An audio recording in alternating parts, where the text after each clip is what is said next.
Hey guys, Levi for the Rag Company, and in today's FAQ, we're going to be answering the question, what's the differences between the new V5 Optimum No-Rinse and the Opti-Coat NoRinse?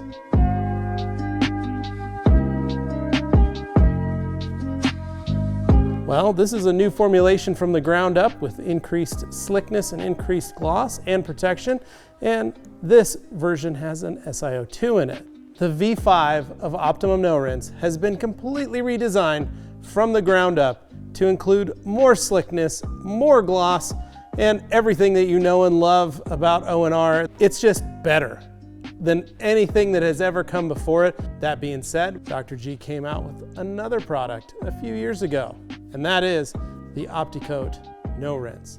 This is quite possibly the king of rinseless washes. Now, chemically, it can do everything that traditional no-rinse can do. However, this one is designed with SiO2 in it. So this adds another layer of protection and gloss and shine to the surface of whatever you're putting it on. So this product you can use in shampooers and steamers. This product, we do not recommend that you put it in steamers and shampooers.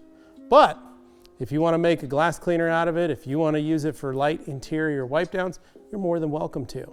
And both products work exactly the same in the same dilution, 256:1. This is designed to work with those that are utilizing on more coated vehicles because it adds that extra level of protection to it. It adds a little bit of the SiO2 to the surface to help give you a little more life in your regular routine washing. So I hope that answers the question for you as to what the differences are. If you guys have other questions for me or Anthony here on the FAQ channel, leave them in the comments down below. And as always, guys, stay tuned for more FAQs right here at the Rag Company FAQ channel.